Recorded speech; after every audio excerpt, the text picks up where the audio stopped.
the weekly wrap intro? Yeah, sure. Yeah. That's right. How's it going?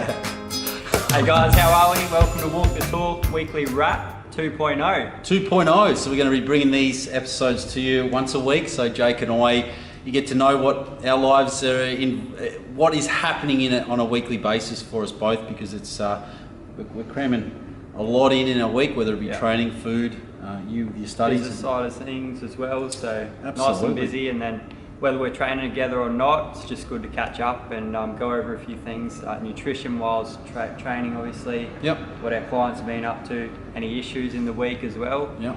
And just cover that. Injuries, sickness. Yeah. All right. Okay.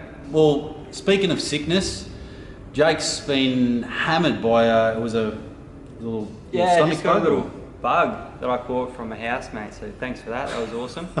I'll start with training from last week. It was going awesome. Trained with Paul from Bodies Engineering. Paul's Body Engineering. That was really good. Hasn't he? Yeah, did some shoulders. Saturday I was doing my deadlift, so checked on my board, the accountability board, and I had to hit a stupid number, 190 for 10 reps times 5. And that literally took me sort of hour and a half, 2 hours to get them done. That was probably, So 190 times 5. For a few of you out there, when you see our deadlift or squat sessions, warming up is so important. And sometimes this, like for me personally, would take up to half an hour, sometimes 40 minutes to get you working, your first working set. So Jake, what did you do in that time when you said it took you X amount of time with your deadlifts? Yep. And 190 for 5 working sets of 10. What did you do for just to warm me up? I just start with 220s and then pretty much go up 10s by there, just doing sort of 4 reps. Yep. And then once I get closer to my working set or weight, then I start to sort of increase the reps. And I'll eventually get to 10, and then that's working set number 1. Yeah. And you do 5 of them. So by the end of it, you're absolutely screwed. So I just did deadlifts. So that was a big session. Just a full session, just deads. And then I did some chin-ups, wide grip chin-ups. And nice. that's all I needed. Would you say warming up too? Because a lot of people burn themselves out in the warm-ups before they get to the working set. So that's why your rep range is reduced. Yeah, that's why I through, reduced it, so I'm not sort of proper burnt out before. So just depends sort of what weight is going to be your working set. You go from there. So at least sort of 3 or 4 good warm-up sets before you get to that working set, especially deadlifts. How many times have you found when you're warming up that your warm-up sets are heavier or feel heavier? Even the bar, like we were in here the other day doing squats, yesterday, doing squats, and I had 10 kilos aside, just warming up, going through the motions, and that actually felt heavier than 160 on the bar as well. So touching on that, guys, like warming up was something that I used to just jump straight in there and go for it sort of thing, but I think blood flow, elasticity in tendons and ligaments, etc. So warming up has definitely been a huge key component. I'm not sure about the whole stretching side of things yet. That's yet to be introduced to a substantial amount to what it has been. Have you been stretching? No, I've actually. My theory is as long as you're doing really good sort of full range motions, whatever you're doing. So squats nice and deep, pec flies nice and deep, sort of thing. You're stretching out that muscle. Just from the research I've done, as long as you're doing full range, then you don't really need to stretch unless you're doing them little reps that you see. Partial then you're repeats. going to get tightness throughout one section. It's been about 5 to 7 years since I've had a really good stretch. Look, everyone's different. Everyone's entitled to a different opinion, but I mean, if it's been that long a period of time, even for both of us, as far as stretching is concerned, big fan on the foam roller. Yes. And if you're surfing or doing cardio is different as well, because you're not stretching out or you're not working that full muscle head. Yeah. Definitely for your cardio stuff, if you like your long distance running or on the bike and stuff like that, it's definitely important. But for weights, doing full range motions. And as long as you're training with balance as well. So coming off when you said last week with your training and how good it's been, and getting hit with something like that, like obviously you couldn't eat, you could hardly eat. Training went down to a minimum. What do you like? How do you go through that period, knowing that obviously training, you going to find that it's a little bump in the road and 2 steps forward, 2 steps backwards, 3 steps forward type scenario. Yeah. How do you handle that mentally? Because obviously that it really takes its toll. Yeah, this week was hard, especially had an awesome deadlift session, as we just said. Then Sunday got hit with the gastro, and then I was throwing up all Sunday. I couldn't eat until sort of properly today. But all week I've just been trying to look after my gut pretty much. So just heaps of like fibrous foods, a wide variety of greens, and just egg whites instead of meats this week. It's just been a bit heavy. Because you said today's been pretty much the only day you started. Yeah, today's the first day I can actually handle heavier foods, so back into the meats and rice and stuff like that. Yep. But all week's just been heaps of fibre and kombucha, which is really good for gut health and stuff. Just all of that, trying to look after it and make sure that I'm good to go again. And you just know, like, how do you focus things mentally after coming? I mean, same thing. You know, I experienced the whole operation side of things, but I knew the end goal, like that bounce back, is always going to surpass anything that I was where I was at initially. So how did you handle that? I don't know. The whole time I pretty much watched motivational videos, so that sort of kept me going. But it is really tough, especially losing that momentum. And then it'll probably be a week or two before I'm back to where I was, and then start making progress again. But you just take day by day, pretty much. Yeah. And macro wise, did you? Oh, obviously you weren't eating, so you don't have to. Just trying to get back to what I was. Last week. Just keep it back up. It's very, very hard metabolically. When you've been just hit for 6 as far as sickness is concerned. Training with sickness. If I'm feeling a bit under the weather and feeling like I'm heated up, Jake and I were talking about this before. I would still normally train, but I'd back it off to around 80%. 70, 80%. Bit different if you're totally congested or you're in vomiting and or you're just totally nasally and congested and you got gunk on your chest. I would probably highly advise having some time off. And speaking of time off, I actually have listened to my body here and there about having a day or two off. It's actually done me the world of good, thank God. And as of Wednesday, I have the unfortunate circumstance where I've got about 470 to 500 grams of carbs a day now. So that's a lot of rice and protein pancakes. Pretty bloody stoked with that. Plenty of food, so still got a few months to go to get that up as high as possible. So are you still staying lean, like waist measurements still keeping tight? It actually dropped. So this has been a huge learning process for me, bringing the food back up, because again, Jake and I have had this conversation, you know, when Jake was competing, etc. You always think that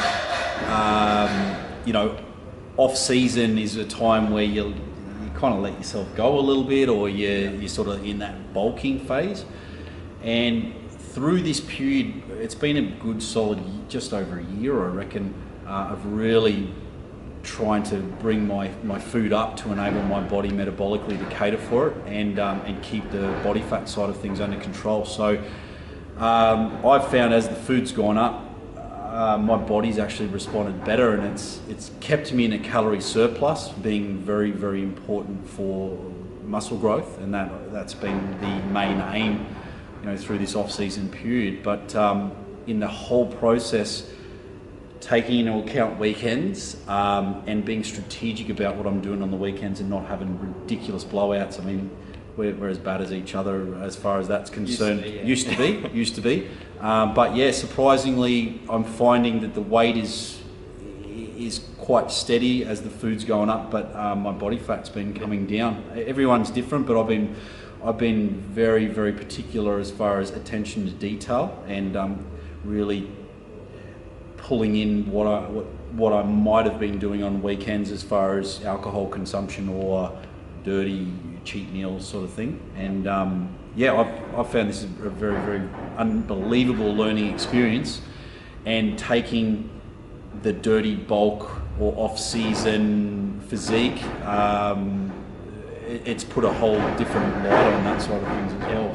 So it's definitely a slow process, so slowly increasing, so you couldn't go from ready to just 500 grams of carbs. Yeah, the process is slow and steady and being patient. I think that's the biggest thing Jake and I over this period of time is patience, and progress is still progress, whether it be big, whether it be small. And in the end of the day, my weight fluctuation, it used to be anywhere from 2 to 6 kilos sometimes on the weekend, and it's not hell. I mean, you can't keep sustaining that. But now it's very, very steady as far as that's concerned. And the good thing is that I'm me. I don't have to worry about these huge weight fluctuations, and everything seems to be very consistent. And gains are there, but slowly but surely, you can't be bloody He-Man yesterday. So. Yeah, so it's been a fantastic learning experience, the whole off-season side of things, and I really look forward to being able to pass this on, as well as what Jake's been doing with his physique too. So Awesome. So training wise, volume still being we did speak about this last time, but I think like for yourself, the key compound movements, and I wanted to touch on that too. So if someone doesn't know what compound movements, you got your deadlifts, your squats, your big movements that are using multiple muscle groups to get the job done. So your bench press, your rows, your squats, your chins, your deadlifts, those sort of movements there, rather than isolated movements being a seated cable row or bicep curl, dumbbell lateral raise. So I thought to touch on that again if people didn't know what we're on about. So with your training, you usually start off with your compounds first. So deadlifts, for example, or your squats first, or your big compounds, and then you can move on to your isolation stuff. Why? To sort of finish off. Why? The amount of energy you need for them big movements is crazy. And then whatever you got left in the tank, you can use for them isolation movements at the end, and you'll find that you won't need to do much, and that muscle will just be burnt out as well. Yeah. See, if you pre-exhaust your smaller muscle groups first before going on and doing a compound movement, obviously, you're not going to be able to put anywhere near the intensity or the poundage on the bar. So that's definitely prioritization through exercise programming is very, very important. Hence, the compound isolation side of things. Big thing I wanted to touch on, this is a huge question that we always get asked as far as cheat meals. Now, Jake and I, because our food is so high, we don't necessarily need a cheat meal as such. So in this case, this is where obviously manipulating calories to sort of bank them or have them available for a certain period of time during the day. And obviously when your food's high, you've got a lot of luxury as far as being able to move calories around a lot easier, because you can't bank calories when you're not eating anything anyway. So I wanted to ask you, Jake, what your favourite cheat meal is, because I've seen some pretty funky things that Jake puts together, but what your method is as far as making sure that you don't get any spill is in any excess fat gain from huge calorie influx, like going to Domino's and then KFC and then Cold Rock and getting the chocolates at home and raiding the cupboard and then eating chips. I mean, this sounds like some of my previous experiences, but what do you do to sort of keep that in check? Because for me, it keeps me sane, being able to know that I get to have a pizza on the weekend or whatever it is. What's your strategy? I'll give you two examples. The first one is, if I got the time, I'll make something at home. So I make spaghetti bolognese, is actually my favourite. But when I go the normal meats, they're usually too high in fat, so I just go kangaroo meatballs. You can find lean beef meatballs as well. And then you just find that the sauce as well. You scan it into MyFitnessPal with your pasta and then a low-fat cheese, and it's awesome. Spaghetti meatballs. This will be available in the coming weeks as well. Jake's going to share his fantastic recipe, so I'll look forward to that. It's really good. And then second option is grilled's probably my favourite to go. Grilled, okay. If I don't have the time. What's a good burger or something that you could recommend for people who are watching? I go Simon Says, and then you just take the bacon off. So it's pretty much, I go double fillet of chicken. So you just go chicken breast, and it's got avocado on there, and they're really nice little sauce as well. But that's always in MyFitnessPal, so that's easy to look up. I just exclude the bacon. Because that'll just get my fats up way too high in my meal. Would you eat your normal food that day when you're having that, and have that over and above, or how would you do it? Would you combine a couple of meals? What do you do to cater for that? With the grilled meal, I can actually, that just fits in nicely with my macros. But with the pasta meal, that's a lot more calories, a lot more carbs in there, and fats as well. So I do have to sort of allocate more to that over the day. So through the day, I'll just take my rice down a little bit and exclude my hummus out of a meal, and that gives me room to use for my spaghetti meal.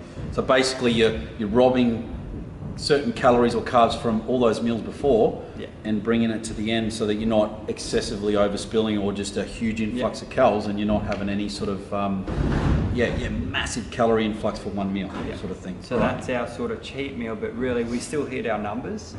And it doesn't create a spill for the next day or anything like that, and that's because we've been able to put ourselves on high food over time as well.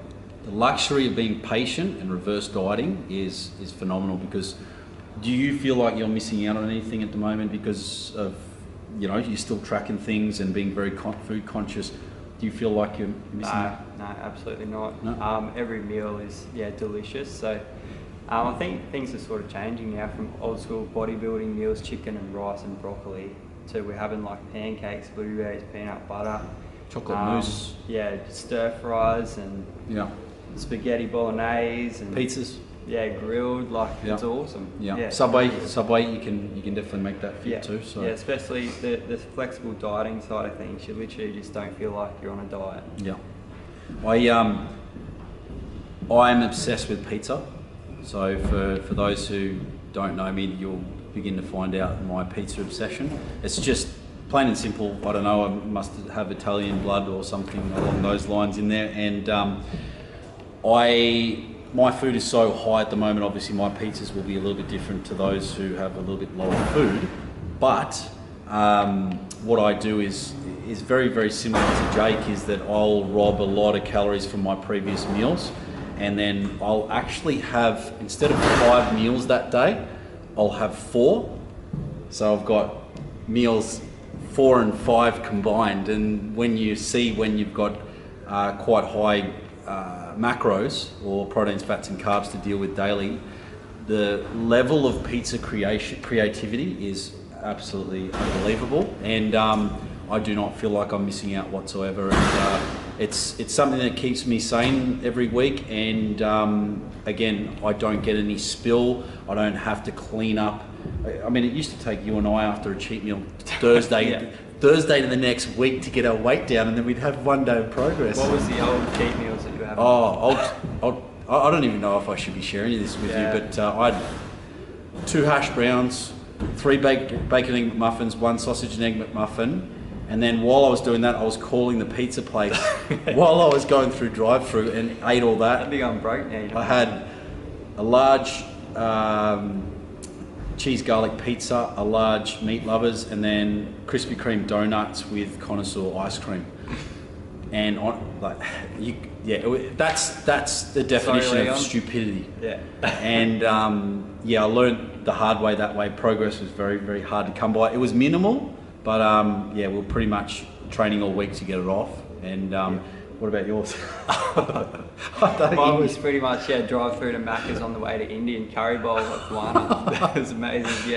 So big naan bread, but it's saying that too. Like we both experienced, both experienced the extremes as far as very, very slow progress. Very. So Macca's, naan bread.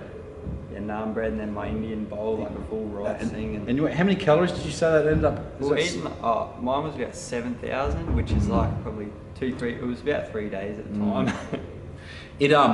Plain and simple. If you're going down that road, don't expect miracles. It's like a day of progress every week if you want to do that, and it's just not worth it. Whereas your understanding of macros and nutrition and moving forward that way, you can get very, very creative, enjoy the foods, or be very selective as far as when you are going out and eating, having a bit more of an understanding of that rather than, Feels so much better. You keep the momentum going. You don't feel just sluggish like the next few days after them big meals. It's ridiculous. Massively. Just blow up like a big fatty after one meal. So clean versus dirty cheats. Again, I hate that sort of terminology, but like as in healthier options, you can eat a lot more, I reckon. Yeah. And yeah, progress is very, very easy to come by. We're back. A little bit of a slight interruption there, but okay. Mentor program. This is something Jake and I have been working pretty hard behind the scenes with, and it's close. Yeah. Things are close, and we're really looking forward to sort of releasing this out and promoting it. But we're not there just yet as far as that side of things. So, Jake, do you want to give the listeners a bit of an idea? Everything you need pretty much from nutrition. Obviously, we're going to look after, showing you how to flexible diet and manipulate your diet as well, so you can fit in their meals like we were just talking about. Yep. And then into your program. So obviously personalised programming to suit individuals' needs and whatever gym equipment they have access to, with our sort of hyperlinked demonstrations that we've done. So we just show them how to do it exactly, and then basically you have access to all the content through the page and stuff as well. Yep.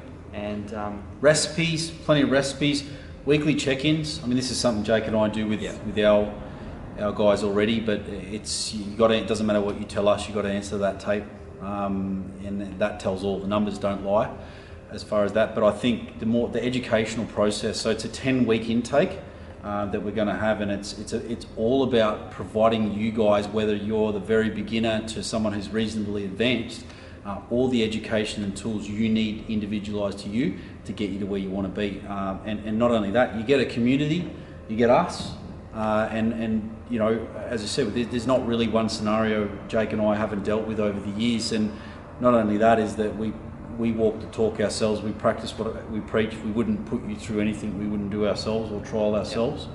So I think taking advantage of technology, it doesn't matter where you live or where you're placed. If you can't get us in person, this is a fantastic opportunity. And as we're both pretty pumped as far as this side, and the limits are endless, and really looking forward to some fantastic mental and physical transformations that we can do. Yeah, it'll be good. So pretty much the aim is at the end of it to be able to have everyone educated enough so that they don't really need us. Like, they'll miss out on the accountability side of things, but they'll be able to stick to their flexible dieting and not go, okay, I'll finish my meal plan.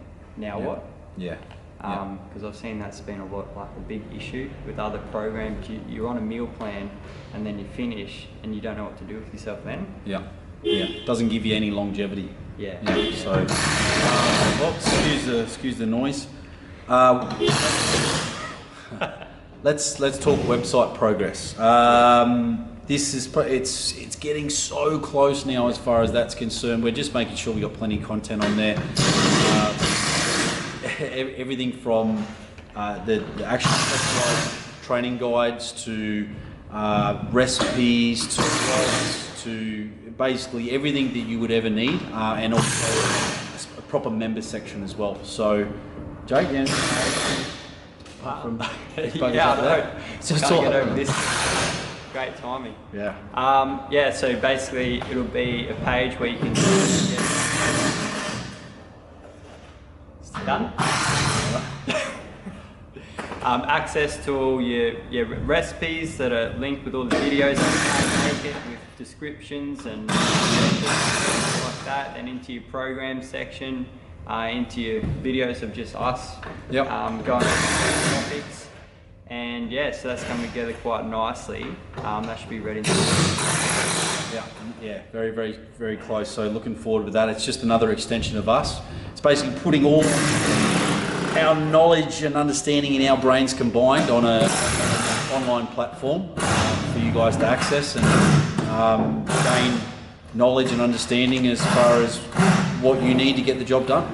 So there you go. There's a little bit of a rant again, and apologies for the noise there, but we'll definitely expand on this side, and once things come closer with the website launch, you'll be hearing all about that, and stay tuned for number 3 next week. And one more thing before we go as well. I just want to set a little challenge for you. I'm going to put up an accountability board video very soon, and I want you to watch that. So just comment below if you're interested, and I'll tag you in it once it's released, and then basically watch that. And I just want you to record everything that I go through on a little whiteboard or on your phone or whatever. And then come next week when we do this video again, just let us know how you go with it. Just comment on our new video. Let us know how you go. Yeah, fantastic.